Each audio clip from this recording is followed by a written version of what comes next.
Hello and welcome. I'm your host Lazbar. This is X-Men True Believers X-Men whatever. This is a reprint of a classic X-Men.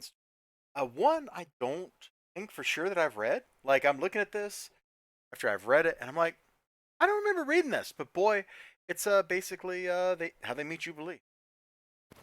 Just the microphone a little bit there, and it's a hoot.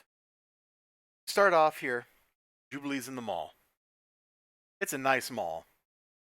Apparently the mall in Hollywood. I don't know. I've never been there. She's putting on a show for people. The guards are a little unhappy about it. By a little unhappy about it, I mean they basically, aside from acting like the Keystone Cops, they basically try to kill her. Like, oh, you won't be laughing once we throw her in juvenile hall. Well, why don't you just shoot her? Don't tempt me. And then she like does this crazy jump, and probably in a normal, like in the real world, she would have went splat and died, and one of them's just laughing at it. It's like, what is wrong with you, mall cops? This is just a kid, and one that's not even being like particularly like weird or anything. Fortunately, she gets saved. Some like the skate punks intervene on her behalf and stuff. She gets away. Meanwhile, in the outback, Rogue is throwing a temper tantrum because this is that period of time when Rogue has someone else in her head, and they aren't so happy for Rogue. And so, after Carol Danvers takes over Rogue, God, this sounds so stupid when I'm explaining it, doesn't it? When Carol Danvers takes over Rogue's body again,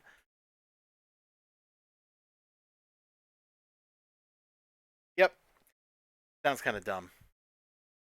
But you know what? This is like the super classic stuff that made X Men what it is. That sad face. This is Mark Silvestri doing the pencils, I think. It's very nice looking. Every panel has charm and character.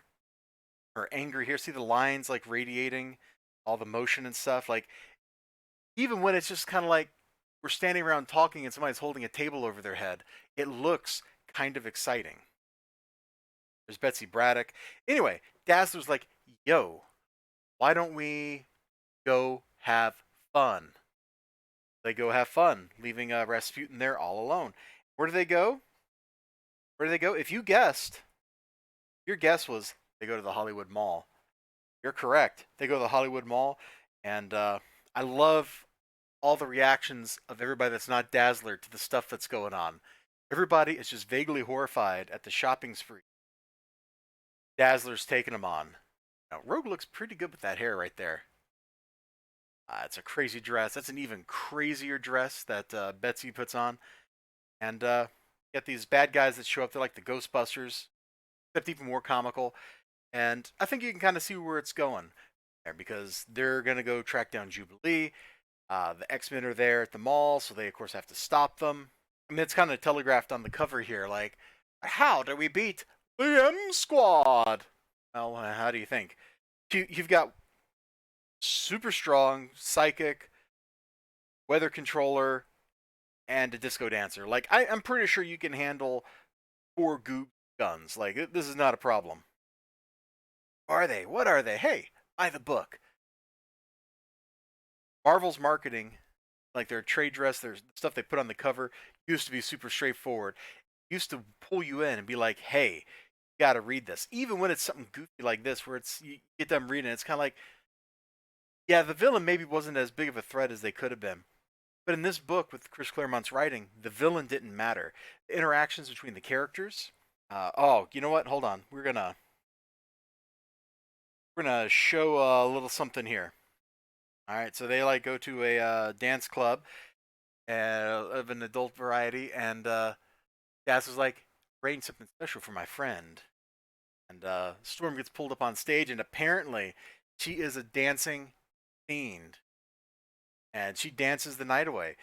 Storm, like Aurora, has spent this entire comic book being a stick in the mud, and then boom, she gets up on stage where she can dance, and all bets are off. She has a great time. The interactions between the characters are great because they're all pushing at each other just a little bit, the way friends are supposed to, because if you're really friends with someone, you don't want them to stay exactly the same. You want them to get better. You want them to be a better version of themselves. So you have to challenge your friends a little bit. And that's exactly what they're all doing to each other.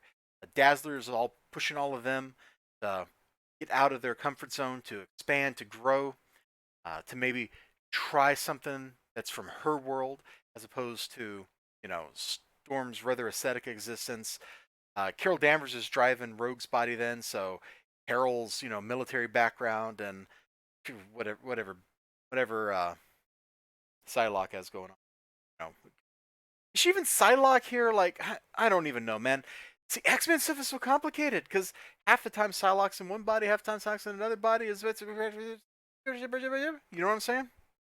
I don't even remember anymore because it's been too long since I read literally these books, which is funny because I have a box full of books.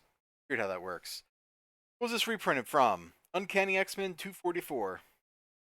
I would just like to tell everybody here did a good job on this book. Chris Claremont's writing is dope. Mark Sylvester's pencil's dope. The inking is dope. Things are loose and tight at the same time. Like they're whatever they need, whatever's appropriate for what's going on. The coloring it pops off of these pages. On newsprint, it wouldn't have popped nearly as dramatically, but it looks great here. It's a little exaggerated here, which is something I kind of like. The lettering was unnoticeable. Like, I think that's kind of about the highest praise I can give a letterer. Lettering was so good, I didn't even. And the mall manager did a great job because look at this crazy mall. 1, 2, 3, 4 stories. I've never been in a mall quite that big. I've been in a 3-story mall before. 4-story mall. That's nuts. Malls are kind of dead too. Like would somebody reading this now for the first time who wasn't around in the 80s and doesn't understand how amazing malls used to be, they understand what makes this so amazing? You used to be able to go to the mall and you could get anything you wanted at the mall. The mall had it somewhere. That's just not true anymore. Malls are just like full of clothing stores, which is exactly what the girls were going there to check out and stuff. But you used to be able to go to the mall and there'd be like all kinds of cool stuff. Yeah, I never saw a mutant shooting fireworks in the mall, but I wouldn't be surprised if this is like based on a true story or something. Hollywood Mall mutant. So all that is a funny way of saying, boy, this was a great read. It looks good. It reads great. Drama, a little bit of comedy to lighten it up because the X-Men, they tend to go through some really, really heavy stuff. When I say there's a little bit of comedy to lighten up, I don't mean like Joss Whedon quips. I mean like there are some situations the characters get into that are comedic, like Storm getting yanked up on stage. She doesn't wisecrack about it. She plays it straight, and that's what makes it funny. It's great stuff. You all have a great day. Remember to like, comment, subscribe, all that good stuff. I'll see you next time. At least I sure hope so. Till then, take care of yourselves and bye bye.